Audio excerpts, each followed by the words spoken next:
Just read, you guys know Selena Gomez. Okay, how would she have to change her appearance, or what would she have to change about herself?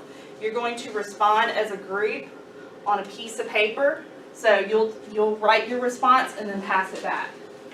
You'll write your response and then pass it back. You do not have to put your name next to it. Okay? I'm going to give, you guys can do computer group. All right? Starting with you, Jacob. What was the question? Okay. You are going to tell me what Selena Gomez would have to change about herself based on the law, whether it's her appearance or whether she has to ask her father for permission to leave the country. You're going to write it on the sheet of paper that I gave you and pass it back in your group. Okay? And you guys can talk about it. You can work together on it. Okay? I'm going to give you guys about 2 to 3 minutes to do that.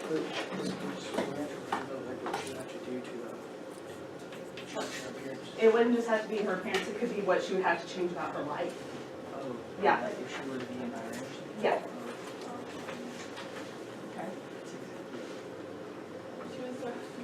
And you guys can discuss this while you're writing. Take about 2 to 3 minutes to do that.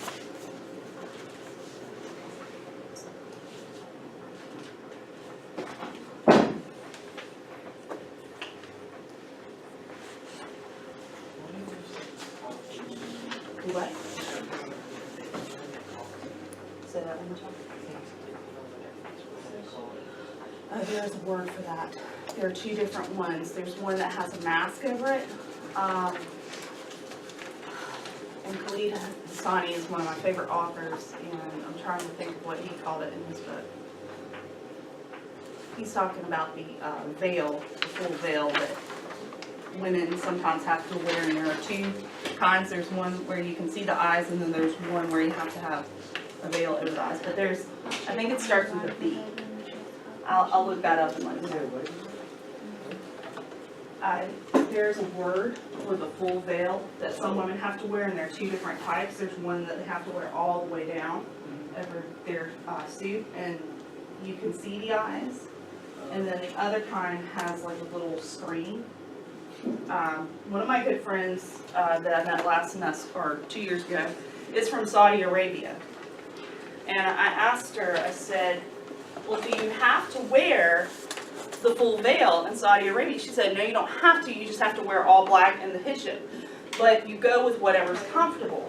So in Saudi Arabia, she said, I don't want, men looking at me, so I wear the veil. In the United States, people look at me weird, so I just wear the hijab. Okay, so her face would be shown if she was here in the U.S. And I said, well, how are you able to tell your friends if you're like out at the shopping mall? She said, well, we have special ways of knowing who our friends are. We can tell by little ways about how different women will style their hair in the back so they can see the shape of their hair in the back, and that's one way they're able to tell their friends who their friends are. Good questions, guys.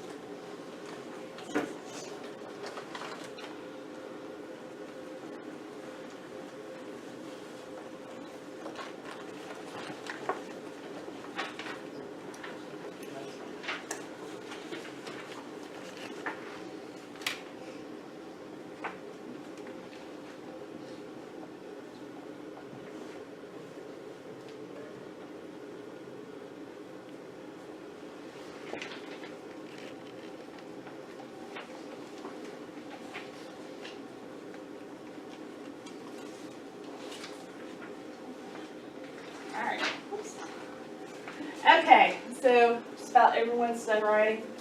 What are some of the things that you guys wrote down, Kanaya? That you guys shared? She would have to change the way she dances, what she wears.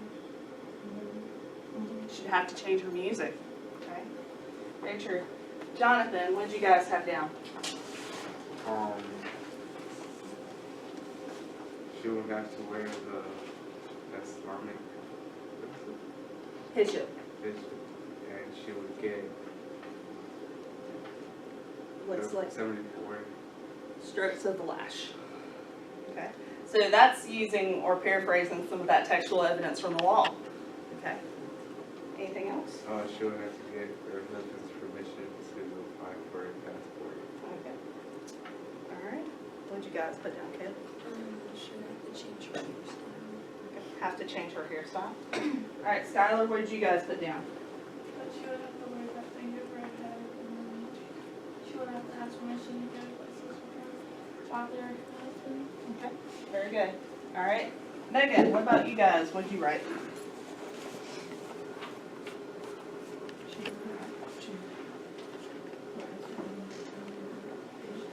Okay. Very good. She would have to put something over her face. Very good. All right.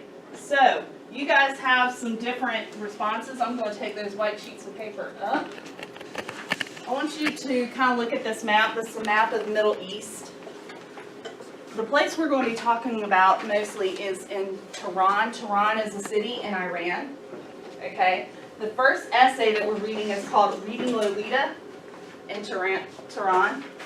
There was a time before the 70s when women actually had some rights. The author of this essay actually lived in Tehran, and she remembers the time before what was called the revolution, where women actually had some rights. So if we look up at this map, it may be a little difficult to see, but most of you have it on your computer screen. This is Iran, and then you can see all the little cities around it, and down here is the Persian Gulf, so they have some openings to the sea. There's the Caspian Sea up here, and then the Persian Gulf, so it's not so landlocked like sometimes we might think of the Middle East. And I also find it's good to know where we're talking about. And it's, you know, it's a medium-sized country. It's not too big or small. And it also has Afghanistan, which you guys have at least heard about in the news over the past decade or more, and Iraq over here. Iraq has tended to be one of its big enemies in the past, and they've gone to war with Iraq during the 1970s with Saddam Hussein. I think that's right. That's about when they went to war. Okay, so they're not very good friends. Okay, we looked at some of those already.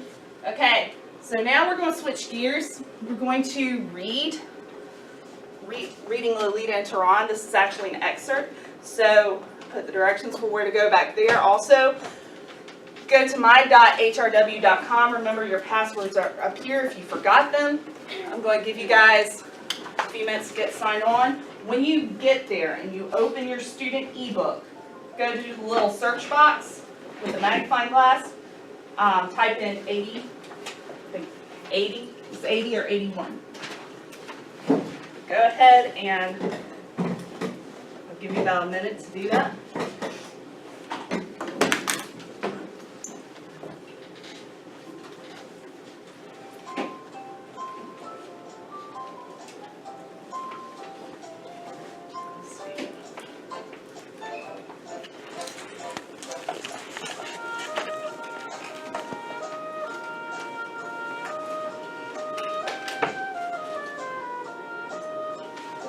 It is page 81. This is what it looks like.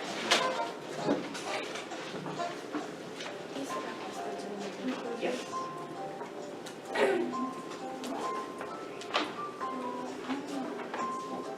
It's up there. Got it? Good job, John. So it is page 81.